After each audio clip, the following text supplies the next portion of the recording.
Hello, void and all who inhabit it. It's me. And what y'all doing? Eating tacos and kissing on the mouth?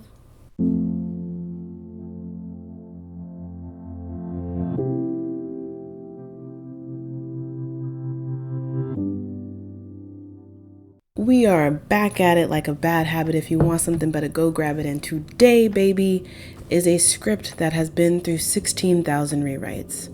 Before we get started, this is not a spoiler-free production.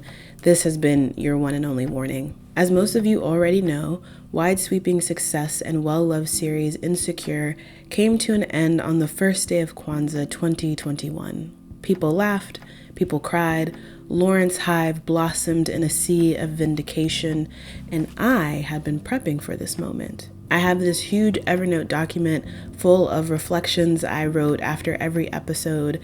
There's a folder on my desktop full of tweet screenshots. I even had a specific structure in mind for this review. I was prepared, okay? And then I watched the finale, and I didn't like it. The initial reaction to that statement from a lot of people is going to be, "Oh, so you didn't want to see Issa and Lawrence get together?" And I'm not gonna hold you. No, I did not. But that disappointment hit early in the episode when Tiffany said, "Look at all my girls all booed up." Oh, sorry, Issa. After that, I realized where we were going, built a bridge, and got over it. What truly left me not liking the finale was the scene where Molly's mom dies, being followed up by Kelly's birthday dinner that Molly isn't at or mentioned in, where Kelly reveals her pregnancy with Wizard Kelly while Tiffany in her $20 shake and go wig sobs and Issa sits around just confused. The pacing was disorienting. The ending was perfect, seemingly, but we were going 85 in a school zone just to get there, and by the time we arrived, I was dizzy. I would speculate that this was because they didn't know specifically where they wanted to end for the majority of the season, so they couldn't fully write to it. Several amazing articles have been written in anticipation to the end of Insecure, but I want to draw our attention to Johanna Desta's profile of Issa Rae, released in May of 2021. Around the midpoint of the article, Desta mentions that a text from Natasha Rothwell interrupts one of their Zoom interviews. Rothwell, currently directing her first episode of television ever, is killing it. A few lines later, Desta notes that as of the time of that interview, the series finale had yet to be written. Production was admittedly a little weird this season, with episodes being filmed out of order, but they were filming the middle of the season without knowing the end, which traditionally isn't too weird in television. Television writing is a lot like building the track while the train is on it. However, towards the end of the profile, Issa Rae points out that the shift in production made it difficult to track season arcs. With the emphasis on birthdays, the last line being a reference to the pilot, and the literal drive down memory lane, the finale managed to be a full circle moment that a lot of fans enjoyed. But as I started to reflect, I realized that for me, the finale crystallized what made the season as a whole difficult to process. So let's start with the end.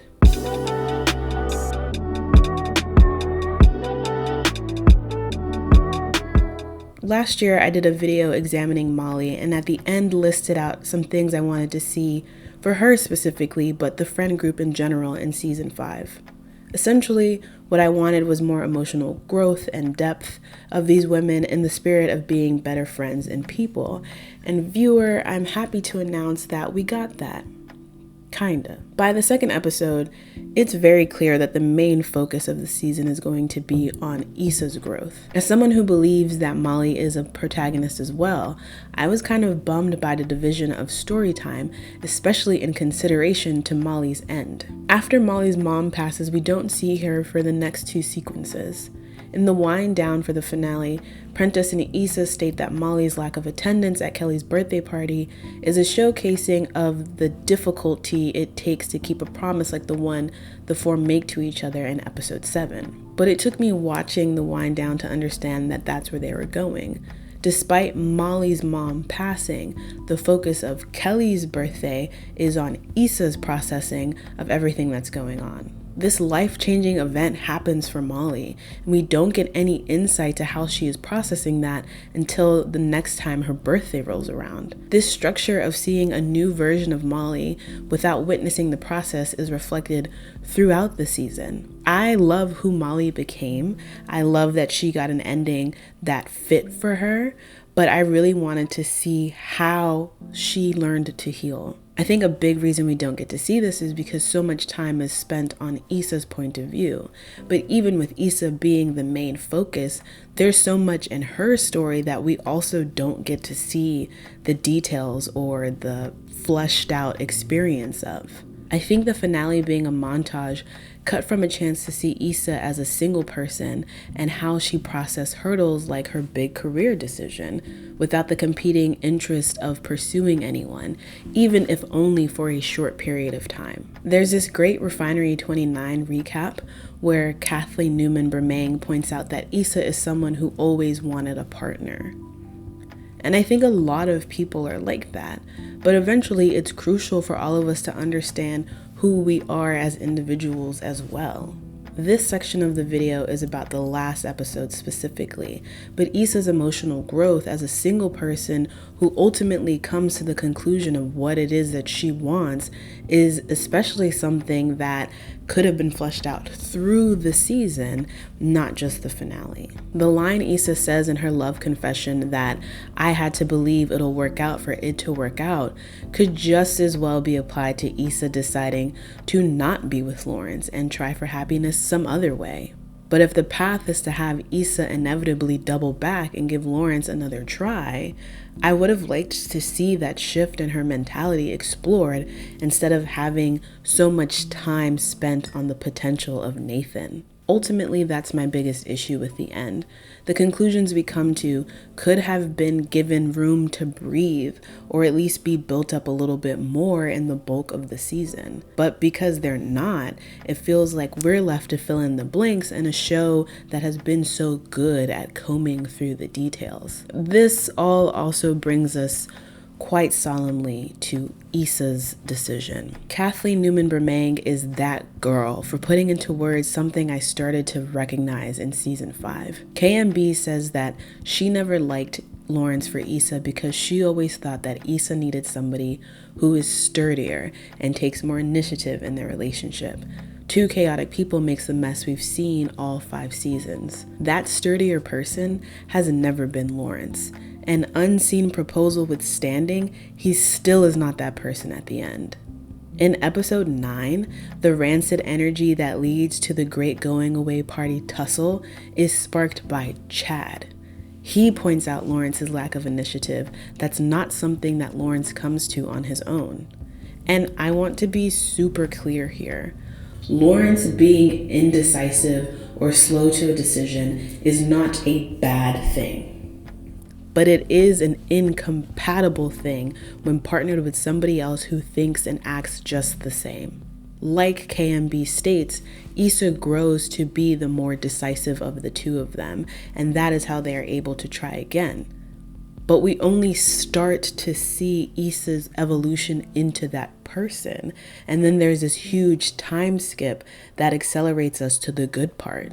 Also, for clarity's sake, I'm no stranger to advocating for characters to end their stories single or at least not hyper-focused on their romantic partnerships. But the show that was going to do that, especially for Black women, was never going to be Insecure. I saw so many people voicing joy and adoration for the love and happiness the finale showed, for the focus on long-lasting, stable romantic partnership as the point at which we leave these women we've watched grow. And that was always the goal, to leave us knowing that these women, these characters, are wrapped up in love, specifically romantic love.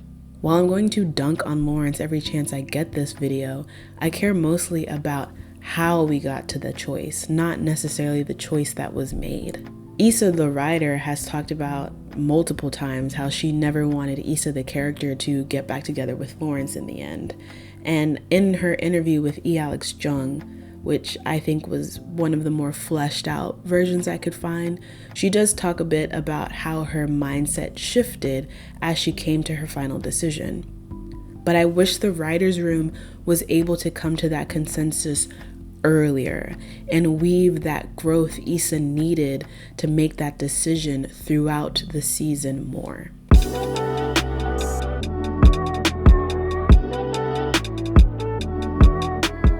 A super easy place to show us Issa becoming more secure about her decisions was in her career and the Crenshaw versus Nothing But Water storyline. After the finale, I saw a bunch of people saying that Crenshaw's plotline was a waste of time, and I heartedly disagree.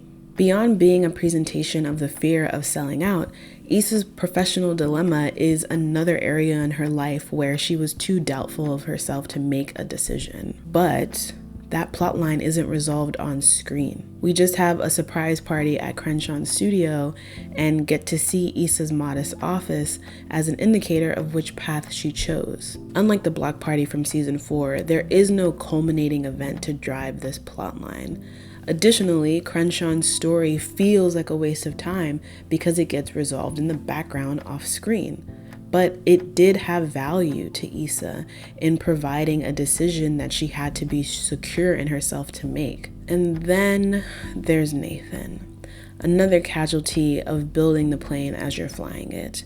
Seen as another bad use of screen time, Nathan's development was another great potential storyline. I don't think he was the answer to Issa's quest for great love, but he was the kind of relationship that makes you realize what it is that you do want. A scene I really enjoyed was when Issa was pressing him about her "I love you," and Nathan pushed back that she's indecisive and that has a negative effect on him. That argument had a huge impact on Issa's trajectory for the rest of the season. Nathan calling Issa out started the unraveling of her insecurity in herself that she needed to conquer in order to make the decision that gave her her happy ending. The pacing of both of these stories was really their downfall because their importance is paramount in Issa's growth, even if it doesn't feel obvious.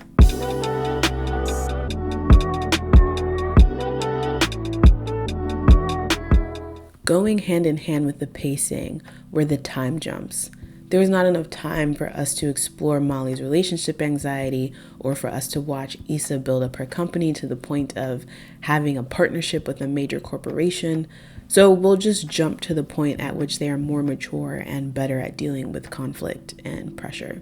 Yes, this is only one season and the last one at that, so there's a lot of pressure around tying up so many loose ends in only 10 episodes. Plus, for some perspective, the past 4 seasons collectively took place over roughly 18 months.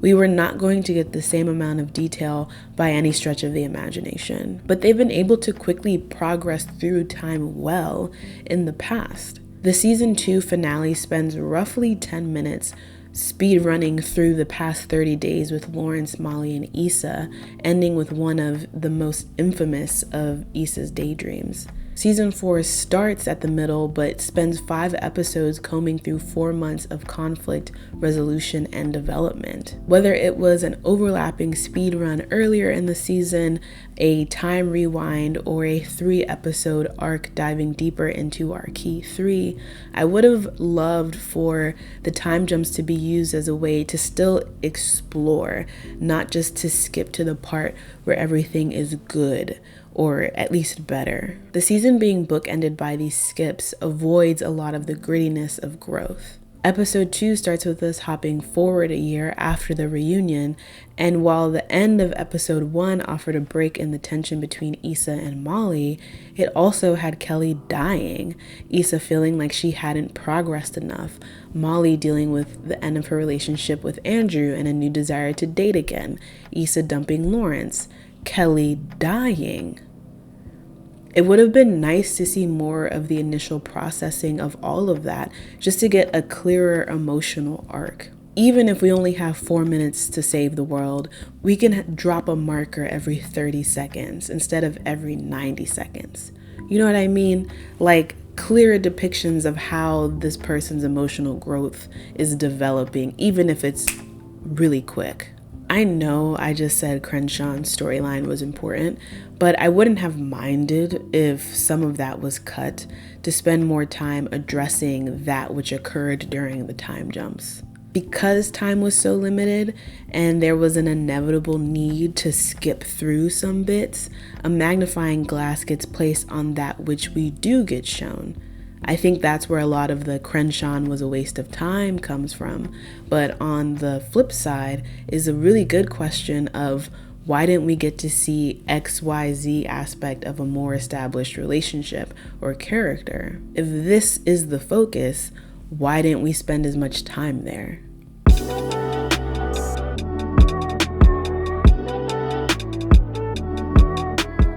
I'd be remiss if I didn't spend a portion of this review looking at Molly and her shifted behavior in season 5, but I also want to look at that in relation to her friendship with Issa. It took a second for a lot of viewers to warm up to this softer Molly. There were plenty of folks at the start of the season disgruntled with not getting to see Molly apologize for the block party or not buying who she was now being presented to us as. In that moment, I was reminded of Dr. Rhonda's question, do you want to be right or do you want a relationship? That's not just applicable to Molly holding grudges.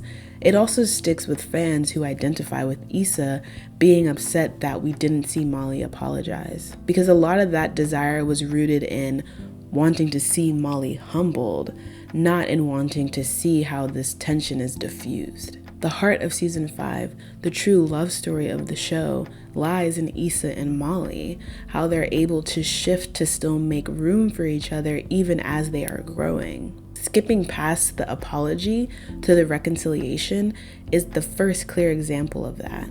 Now, having watched the whole season, I do wish that the restructuring of their relationship was explored more. I think episode 2 was the best at showing them navigating and grappling life together versus episode 5 when Molly's mom has a stroke and Issa spends the whole episode with Nathan. That was the episode that made them feel really separate to me, and that gap didn't feel like an intentional one that was meant to be addressed, like the general difficulty in keeping friendships as you get older that we see in episode 7. And even episode 7 with the sleepover is mostly focused on Issa's romantic inconsistencies and later Tiffany's impending move. Molly, though, is a really good friend in that episode, and she gets the support that she needs to take the next step with Torian. But she's there mostly as a supporting piece. And that's true throughout the season. Molly's behavior in season 5 is night and day with where she was in season 4, but it's also still very familiar. After episode 2, Issa and Molly start operating in separate bubbles, so to speak, very similarly to season 4, where they are navigating new but very different hurdles. But Molly has returned to her position from the first 3 seasons where she shows up to support Issa, to debrief, to brainstorm solutions with her without getting much of that in return. Molly does get support from Kelly, the most we've seen of Kelly pop up truly, in the help that she provides with the estate planning and even in the season premiere when they're talking about mending friendships. But I think what's starkly different between season 4 and season 5 Molly is that she isn't upset about the balance or lack thereof in her friendship with Issa. Arguably, this is because the season is mostly through Issa's point of view, so we see how she is handling and perceiving everything. Oddly enough, season 4 splits episodes and the whole season pretty equally between Issa and Molly. We see a lot more of what Molly was going through because Issa is not there. I just think it's interesting that when their friendship returns, Molly's depth and point of view kind of disappear again. And I think if this wasn't a show that had spent its whole previous season showing this friendship fall apart, I wouldn't have found the shift back to an elevated but familiar type of relationship so jarring. Speaking of shifts, Molly's growth is lightning fast. While that's another consequence of the time skip, it's also a consequence of having Molly's development be so cyclical for the past 4 seasons. We spun the wheels watching Molly fail in the same way in romantic and later platonic relationships again and again and again. Now, with 20 seconds on the clock, we have to get her where she was always going, quickly.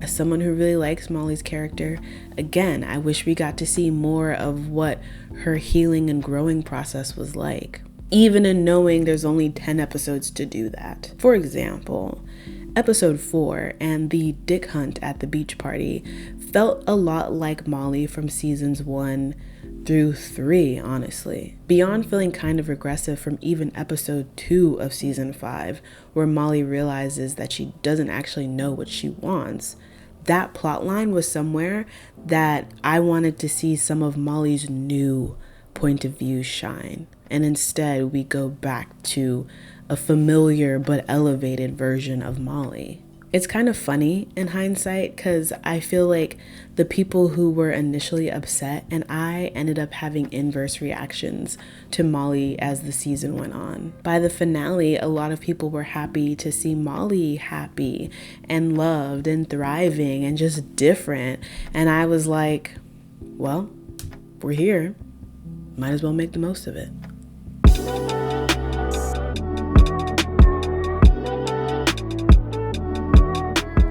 Bittersweet was a term often used by show staff to describe the finale. One of the layers to that was in the characters getting what they wanted, just not the way that they expected. Additionally, a goal of the structure of the finale was to leave audiences feeling like they stepped away from these women's lives while they continue forward. In that, there's a tough balance between we're leaving at a super high point and we're leaving at an extremely vague space. But Tiffany's end felt the most unfinished. We never find out if Tiffany adapts to Denver or if she and Derek decide to move back or some other third option. Beyond her cry for distress wig, Tiffany is left in limbo, or at least at a more bitter start to her unforeseen future than the other 3, which feels kind of fucked up, especially if we're moving from the perspective of, we left everyone at a really good point. That's not true for Tiffany. Even from the perspective of giving these women what they wanted, just not the way they expected, Tiffany is battling postpartum depression hundreds of miles away from anyone she knows, with seemingly no budding connections in her new community. That's not the same as marrying a zodiac sign or becoming a stepmother. And then there's Kelly, a character viewers have been begging for more development of since season 1. Kelly's end is a complete flip in her character. I do just want to quickly say that Issa Rae and Prentice Penny have stated that the show was always about specifically Issa and Molly. So I get why the show's response to feedback wasn't to give Kelly her own episode or something, because that's incongruous with the structure of the show. But there is obviously ways to add depth to other parts of the friend group while still filtering it through Molly and Issa. The episode when Tiffany is initially struggling with her postpartum depression is a great example, and I feel like they never did something similarly with Kelly. This season starts with her dying, and that's supposed to be at the center of her development, but it's more of a running joke, and then her end is her getting something she never voiced wanting. It's like calling a puzzle with all the border pieces in place complete just because there is the outline of something recognizable. Kelly only likes one child, and that's Tiffany's kid, Simone. At no point, not even during the all-knowing question game in episode 7, does Kelly voice a change in that stance. She also doesn't confess anything in that episode, I'm realizing. But we're supposed to believe that she has Wizard Kelly Jr. at the end? Something I had to contend with as I was reflecting on the finale and the show as a whole was the reality of who these characters were and what their wants were. Issa and Molly have always been people who highly valued romantic partnerships, so it makes sense that that would play a key role in their happy endings. But happy endings aren't one size fits all. One of the most frustrating things about speculative conversations about the finale was this harsh dichotomy set up that if this character doesn't end her storyline like A, she has to end it like B. And B is an option that's leaning deeper into harmful images of Black women as unlovable or something. And with Prentice tweeting out, "We wanted to show that Black women can have it all," it seems like there's only one specific way that they had in mind. But Kelly has never been presented as a character who wanted the same things that Issa and Molly and Tiffany wanted. And she also isn't demonized for that. Like, it's totally okay that Kelly is an accountant who likes to get fingered at diners at 3 o'clock in the morning. So giving this character, who so often vocalized not liking children, an end where she announces her pregnancy doesn't sit right. I know what you want to say, growth, but Kelly could have had an end that didn't prescribe to heteronormative, highly gendered expectations of having it all. And it still could have included her being loved and happy and avoiding negative images of single Black women, particularly single Black plus-sized women. It is a deliberate choice that all these women end the story partnered. And while that is a beautiful thing, a much needed image, a lot of folks would argue, and there still is a point of making the finale bittersweet, of giving these women what they wanted, just not the way they thought they would get there. I still think there's room to question if a part doesn't line up with who a character has been built up to be, even if that end is happy.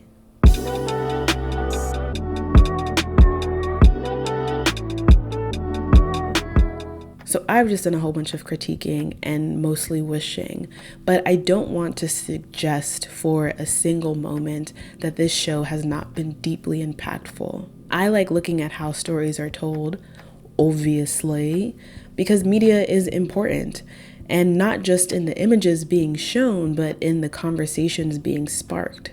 I've referenced Holcomb's article on television as a cultural forum before, and I think that Insecure is a sparkling example of viewers being inspired to have conversations based off of fictional stories. Before we even touch on the number of people whose careers were started or strengthened by being given the opportunity to work on this show, before we look at the influence Issa Rae has accumulated and utilized productively, before we consider the attention to lighting and hair and music and location and wardrobe that showcased the love of Blackness and Black people in a way that was new and needed, Insecure is a show that stories pushed at our collective boundaries. I would not have been taking notes every week like a test depended on it if I did not believe that this was a culture-shifting piece of media. Also, finales are hard. I can barely write a conclusion paragraph. I couldn't imagine ending a well-loved show and not completely bungling it, especially on HBO. I'm going to link Bolu Babalola's beautifully written reflections on the end of Insecure because she's a romantic and she provided a point of view that I needed to remember. This finale, arguably the whole final season, was for all the romantics out there, which does not include me. And that is okay. What drew me in and kept me watching was that at its core, Insecure is a show about growth and the love two friends have for each other. Even if we used warp speed to get there, the end centered that relationship, and ultimately, that's all it had to do. Season 3 is still the best, though.